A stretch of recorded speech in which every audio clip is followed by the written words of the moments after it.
Hi friends, welcome back to my YouTube channel Ashok Kiran blog. ಇವತ್ತು ನಾವು ಪಡವಲಕಾಯಿ ಸಾಂಬಾರು ಹೇಗೆ ಮಾಡೋದು ಅಂತ ನೋಡ್ಕೊಂಬರೋಣ ಬನ್ನಿ. ಫಸ್ಟು ಮೇಲೆ ಒಂದು ಲೇಯರ್ ಸಿಪ್ಪೆ ತೆಗೆದ್ಬಿಟ್ಟು ನಿಮ್ಗೆ ಯಾವ ಸೈಜಿಗೆ ಬೇಕು ಆ ಸೈಜ್ಗೆ ಸಣ್ಣದಾಗಿ ಹೆಚ್ಕೊಳ್ಳಿ. ನೋಡಿ, ನಾನು ಈ ಸೈಜಿಗೆ ಹೆಚ್ಕೊತಾ ಇದ್ದೀನಿ. ನಿಮಗೆ ದಪ್ಪ ಬೇಕಂತಂದರೆ ದಪ್ಪಗೂ ಹೆಚ್ಕೊಬೋದು.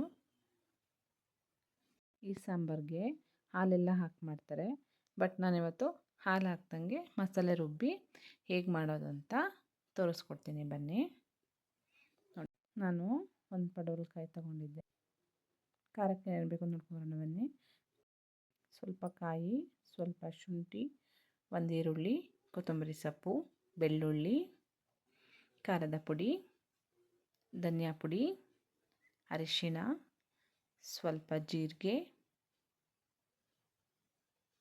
ಒಂಥರ ಇದನ್ನೆಲ್ಲ ಮಿಕ್ಸಿಗೆ ಹಾಕ್ಕೊಳ್ಳೋಣ. ನಾನು ಡೈರೆಕ್ಟಾಗಿ ಕುಕ್ಕರಿಗೇ ಮಸಾಲೆ ಎಲ್ಲ ರುಬ್ಬಿಟ್ಟು ಮಾಡ್ತೀನಿ, ಬೇಗನೂ ಸಹ ಆಗುತ್ತೆ. ಇದಕ್ಕೆ ಬೇರೆ ತರಕಾರಿನೂ ಸಹ ಸೇರಿಸಿ ಮಾಡ್ತಾರೆ, ಕಾಳನ್ನೂ ಸಹ ಬೇರೆ ಬೇರೆ ಥರ ಹಾಕ್ತಾರೆ. ನಾನಿವತ್ತು ಇದಕ್ಕೆ ಅವರೆಬೇಳೆನ ಹಾಕ್ತಾಯಿದ್ದೀನಿ. ನೋಡಿ, ಒಂದು ಪಡವಲಕಾಯಿ ತೊಗೊಂಡಿದ್ದೆ ಎಷ್ಟಾಗಿದೆ ಅಂತ. ಹಾಗೆ ಇದು ಒಗ್ಗರಣೆಗೆ ಈರುಳ್ಳಿ, ಸ್ವಲ್ಪ ಕರಿಬೇವು, ಟೊಮೆಟೊ. ನೋಡಿ, ಕುಕ್ಕರ್ ಇಟ್ಟಿದ್ದೀನಿ ನಾನು. ಡೈರೆಕ್ಟಾಗಿ ಕುಕ್ಕರಲ್ಲೇ ಮಾಡ್ತೀನಿ. ಕುಕ್ಕರ್ಗೆ ಎಣ್ಣೆ ಹಾಕಿ, ಎಣ್ಣೆ ಕಾಯಲಿ. ಫ್ರೆಂಡ್ಸ್, ಇನ್ನು ಯಾರ್ಯಾರು ನನ್ನ ಚಾನಲ್ನ ಸಬ್ಸ್ಕ್ರೈಬ್ ಮಾಡ್ಕೊಂಡರೆ ನೋಡ್ತಿದ್ದೀರಾ, ಪ್ಲೀಸ್ ಸಬ್ಸ್ಕ್ರೈಬ್ ಮಾಡ್ಕೊಳ್ಳಿ, ಸಪೋರ್ಟ್ ಮಾಡಿ. ಎಣ್ಣೆ ಕಾದ್ಮೇಲೆ ಸಾಸಿವೆ,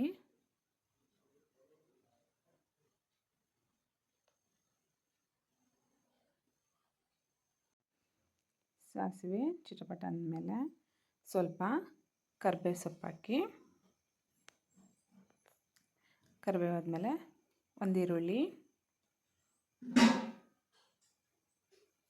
ಹಾಕಿದ್ಮೇಲೆ ಫ್ರೈ ಮಾಡ್ಕೊಳ್ಳಿ.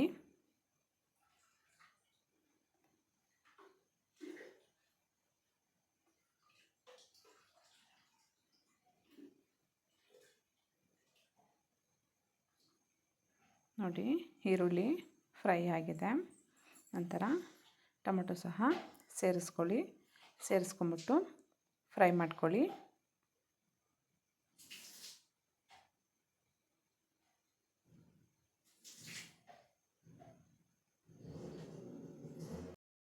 ನಾನು ಇದಕ್ಕೆ ಹುಣಸೆಹಣ್ಣು ಬೆಳೆಸ್ತಿಲ್ಲ, ಬರೀ 2 ಟೊಮೊಟೊ ಹಾಕಿದ್ದೀನಿ, ಅದು ಹುಳಿ ಟೊಮೊಟೊ ಹಾಕಿದ್ದೀನಿ.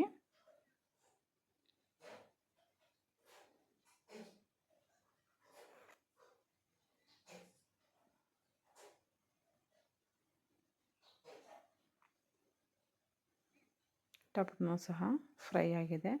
ನಂತರ ಪಡವಲಕಾಯಿ ಹೆಚ್ಚಿಟ್ಕೊಂಡಿದ್ವಲ್ಲ ಅದನ್ನು ಸಹ ಹಾಕ್ಕೊಳ್ಳಿ. ಹಾಕ್ಕೊಂಬಿಟ್ಟು ಅದನ್ನು ಸಹ ಫ್ರೈ ಮಾಡ್ಕೊಳ್ಳಿ.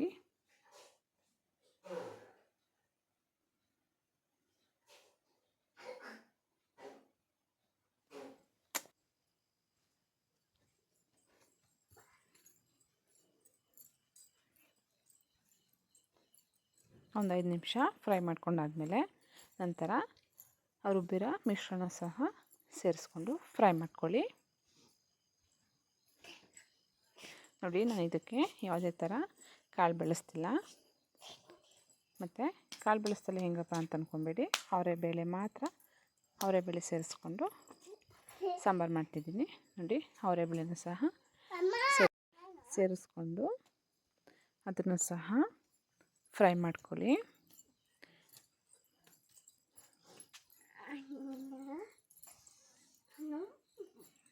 ನಂತರ ರುಚಿಗೆ ತಕ್ಕಷ್ಟು ಉಪ್ಪು ಹಾಕಿ,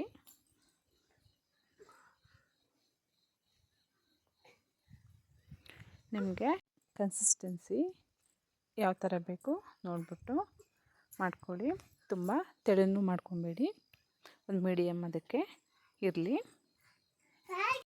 ನಮ್ಮ ಪಾಪು ನೋಡಿ ಮಧ್ಯದಲ್ಲಿ ಮಾತಾಡಬೇಡ ಅಂತಂದ್ರೂ ಆದ್ರೂ ತೀಟೆ ಸುಬ್ಬಿ ಮಾತಾಡ್ತಿದ್ದಾಳೆ ಅದರಲ್ಲೂ ಸಹ.